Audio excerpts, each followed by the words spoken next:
Iya, saya di sisi lain ya, saya pernah membongkar kasus seorang Sudirman. Mungkin teman-teman masih ingat, Sudirman itu ternyata tidak sebaik yang saya kira. Jadi makanya ini pelajaran buat kita semua untuk tidak tertipu dengan penampilan, untuk tidak cepat berlebihan dengan seseorang bergelar syekh, ustadz atau apapun. Karena kita memang harus melihat perilakunya daripada sebutan syekh atau kiai atau kafir sekalipun.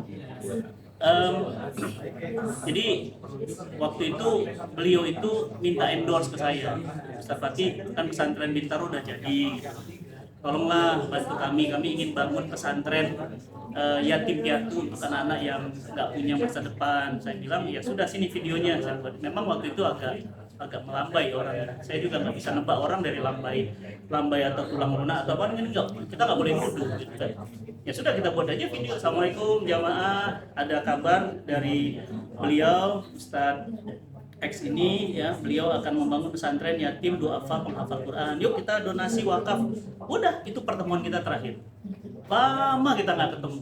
Begitu ketemu dapat kabar, Ustaz masih ingat Sudirman mana? Yang ini Ustaz, dikasih fotonya. Ah iya masih ingat, ini Qori, baca Qurannya enak banget. Kenapa? Lah Ustaz nggak tahu lagi ramai videonya, mensodomi 27 anak.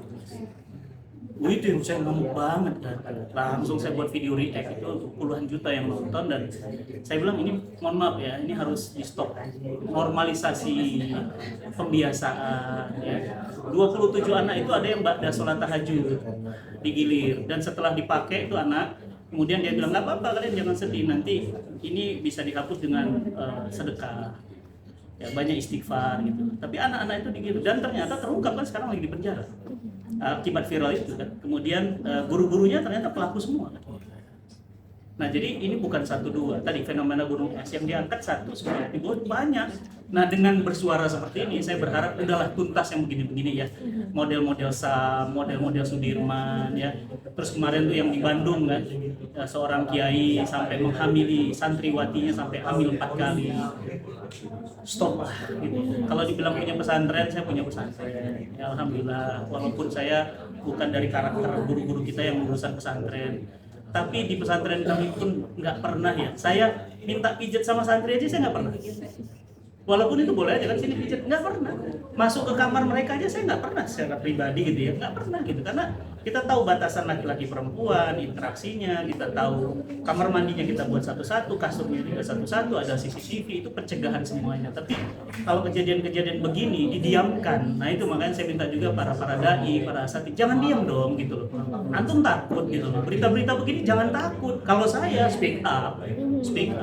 Makanya kemarin kan saya buat video tuh yang barusan terjadi lagi kan, kampus fakultas hukum, pelecehan seksual gitu loh, rektor, guru besar. Kalau saya yang mungkin kita ungkap sekalian, karena ini nggak bener gitu loh, ini nggak bener. Udah, orang yang nggak bener kita jangan mempublish ketidakbenaran gitu, harus kita lawan gitu. Dan dengan begini kan banyak speak up. Ini saya belum cerita loh, banyak yang DM akhirnya kan. Rat, saya ternyata kenal sama kamu. Saya belum cerita, ada yang DM. Waktu nyetirin di daerah mana, beliau nawarin. Lah kan keungkap lagi, makanya nanti saya akan lapor ke Habib Mahdi, akan dikumpul datanya gitu loh. Ada orang, dan pasti saya lindungi, saya rahasiakan. Jadi menurut saya kayak gini-gini stop lah. Yang sehat lah gitu ya, laki-laki perempuan ya kan, menikah kan enak ya. Indonesia emas yang kita pingin wujudkan, generasi baldatun thayyibatun warbun ghafur beneran ada gitu loh. Kan enak ya, suami jelas, istri jelas gitu. Apalagi sekarang ya Ustadz Bentri ya banyak sekali mendidik kita tentang bagaimana keluarga ya, baik ayah dengan anak. Ini kan hubungan interaksi yang penting, dan Indonesia hari ini fatherless. Hubungan seperti ini kan harusnya positif gitu. Nah, saya sedih sih terus terang. Saya ngebayang Mbak, kalau itu anak saya gitu. Kalau antum melakukan itu anak saya kejar antum ke lubang semut. Ke lubang semut antum, saya kejar sampai mati, saya kejar. Kalau anak saya. Nah, ini kan anak orang tapi kan saya rasakan anak saya gitu. Bayangkan masa depannya gitu. Bayangkan sampai robek bagian anusnya. Bayangkan jiwanya hancur gitu. Kan biadab gitu. Maaf ya teman-teman, saya emosi banget karena saya nggak terima gitu, ngebayangin anak-anak itu kan masa depannya bagaimana. Dan saya dapat saat dari dokter Inom itu kalau sudah dilakukan dia akan melakukan lagi, akan jadi pelaku. pasti pelaku. Dan rata-rata yang curhat ke saya sekarang melakukan itu pernah dilakukan begitu gitu loh. Dan ini kalau nggak kita stop melalui tadi Habib Mahdin ini nggak bisa. Makanya saya bilang saya harus ikut di sini, saya ikut dan saya akan nemenin sampai ini selesai. Itu mungkin dari saya sedikit tambahan kasus Sudirman kemarin dan kasus-kasus guru-guru kemarin kan ketangkep lagi. Ada yang di Sumatera Barat Zat, di Padang Zat, yang ketangkep di musola guru kan gitu ya, sama siswa satu kamar mandi berdua gitu. Yang gitu-gitu kan ya apa ya, sekarang kalau nggak diangkat di media terus mau bagaimana gitu untuk menghentikan gitu. Dan kita berharap, kami siap kok, pesantren saya siap, pesantren saya Mbak gratis, full free gratis dari Sabang sampai Merauke gratis gitu loh. Kita juga sering mudah ditemui kok untuk kajian, nggak pernah mentarif, nggak pernah minta diajarin begitu sama guru-guru kita ya. Jadi ayolah kita stop lah yang begini, jangan dianggap normal, dibiasakan. Dan saya sedihnya juga para dai jangan diem dong yang beginian ya, harus berani dong ngobrol lah, ini jangan jadi setan bisu gitu ya. Jadi saya ketika diminta sama Habib Maki siap, bukan karena saya apa-apa, karena saya merasa kalau anak saya saya kejar sampai mati beneran, nggak mungkin kan, sakit banget kan rasanya digituin, terhina banget gitu. Tapi melihat modus dan dalil yang dilontarkan oleh Sam ini kan apalagi melewat santri-santri yang polos lah dengan dalil-dalil yang mereka utarakan, seperti apa sih mungkin ya, luar biasanya bisa berdalih ya, tapi saya bukan dalil sih, itu dalil sih. Kalau itu nafsu berkedok dalil, menurut saya bukan dalil, dalilnya nggak benar sih. Yang tadi yang Habib Mahdi sampaikan, mana mungkin ya Rob, Nabi kita Sallallahu Alaihi Wasallam dijaga wahyu loh, setiap perkataan perbuatannya bisa. Dan tadi saya terima video itu Bim, ketika saya baca video di grup kita itu fitnah, Anda mulai agak jangan-jangan benar fitnah, tapi Habib bilang ini ada videonya, fitnah gimana lah, makin yakin kita gitu. Jadi stop lah ya, gini-gini udah berhentilah ya, bertobat, berobat ya. Ustadz Bentri banyak nambahin lah, Ustadz Bentri banyak untuk terapi pengobatan begini, untuk jalan keluarga, family gitu. Kita belajar dari keluarga yang sehat. Saya dari keluarga broken home, saya dari keluarga hancur, dan cukuplah saya merasakan di masa lalu saya gitu. Saya nggak mau banyak keluarga yang hancur. Itu aja sih kalau saya tambahan. Tapi Ustadz, sebelum akhirnya kasus ini viral dan terangkat ini di kalangan Ustadz sendiri, mungkin sosok Sam ini sudah tercium atau gelagatnya mungkin kecurigaan dari para ustadz ketika muncul di publik, apalagi kan beliau dekat-dekat dengan para artis, maksudnya dan gitu, ada menaruh pejabat-pejabat. kecurigaan gitu nggak sih Ustadz? Kalau saya sih nggak pernah curigaan ya, hukum asalnya muslim ya terpercaya. Bahkan terakhir saya ikut khotib Jumat beliau di mall mana gitu, saya ada di situ, ketemu yang negur. Bahkan saya sama, ya ini saya sebut, terpaksa saya sebut ya, Mas Ivan Gunawan juga kaget. Gitu kan, saya diundang resmikan Igun kan dekat sama saya, dia bertobat, dia mau hijrah, sama teman-temannya mau hijrah, dia bertobat untuk lebih dekat sama Allah, untuk lebih dekat sama ini. Nah, saya udah ngomong, Ji, kok beliau ada di sini gitu. Tapi beliau kan menganggap ya ini kan Ustadz semuanya, ya itu tadi nggak ada curiga apa-apa dan nggak mungkin menuduh tanpa bukti kan. Tapi ternyata begitu ini, loh jadi terungkap begini, dan beliau udah ya, saya juga kalau nggak di infoin, dibimbing sama Ustadz Habib Maki, tolong ya hati-hati dalam bergerak ya. Saya juga nggak bisa menuduh-menuduh, nggak boleh Pak. Itu misalnya mohon maaf ya, hanya gara-gara dia agak gemulai terus kita bilang ini kayaknya nggak bisa, nggak boleh kalau ada bukti. Itu sih.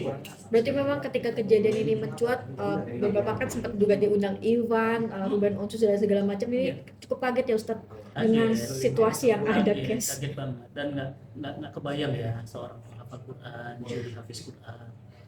Karena di kami ya, berinteraksi dengan jamaah dengan tingkah laku yang tidak wajar aja itu sudah tidak benar, apalagi dengan sesama jemaah. Itu sudah di atas dari kenormalan sih. Kami interaksi dengan banyak jamaah perempuan itu aja udah nggak normal. Mohon maaf ya, meskipun saya pernah cerita gitu, ada beberapa yang setan dan itu saja sudah tidak normal. Nah ini di atasnya lagi gitu, dan korbannya itu yang sadis loh sampai begitu gitu ya. Merinding saya Mbak, membayangkan itu tuh merinding. Kok bisa ya? Bismillah misalnya gitu. Jangan sampai kita tuh, makanya saling jaga, saling ingatkan, saling melindungi. Itu yang harus ditekankan. Kalau Habib Maki mungkin ada kecurigaan lah melihat sosok Sam yang sebetulnya sih nggak ada, tapi begitu dapat laporan dari almarhum Kantor Ship, nah itulah yang dulu itu dikumpulkan untuk mencari kebenaran mana yang sebenarnya tahun 2021. Dan sebetulnya sih 2021 itu kalau dikatakan tabayyun itu artinya untuk mengetahui mana ini benar apa enggak gitu. Dan secara jujur ketika awal untuk pertemuan 2021 secara pribadi saya pun nggak percaya gitu ya. Tapi begitu dihadirkan korban dengan tatapan emosi, tatapan gemeteran bicaranya, bukan hanya gemeteran bicaranya, tapi sampai ada pokoknya yakin. Jadi kita yakin gitu. Nah, setelah yakin seperti itu, kayaknya luntur tuh semua keraguan itu waktu itu. Nah, cuman karena dia menyatakan sampai wallahi billahi tallahi gitu ya, ya akhirnya saya sampaikan ke Kiai Khalil, gimana nih Kiai? Bilang nih demi Allah mana ya gitu. Hanya ya udah. Nah, itulah istilahnya kekeliruan. Mungkin saya sampaikan juga, jangan pernah mengira kalau dengan seperti itu, wah kasihan nih Islam nanti akan jadi tercoreng gitu. Nama ustaz ya enggak bakalan tercoreng dia. Yang baik-baik, yang buruk. Kita kalau misalnya ada makanan basi ya dibuang tuh yang basi, yang enggak basi enggak dibuang. Kalau kita punya peliharaan ikan ada yang mati ya begitu yang matinya dibuang, oh kasihan ya enggak ada yang jelek dia dibuang gitu segala macam. Jadi justru memberikan satu hal yang positif. Menjadikan mengatakan ini Islam jadi gitu, enggak, Islam gak bakalan jelek karena perilaku orang yang jelek gitu.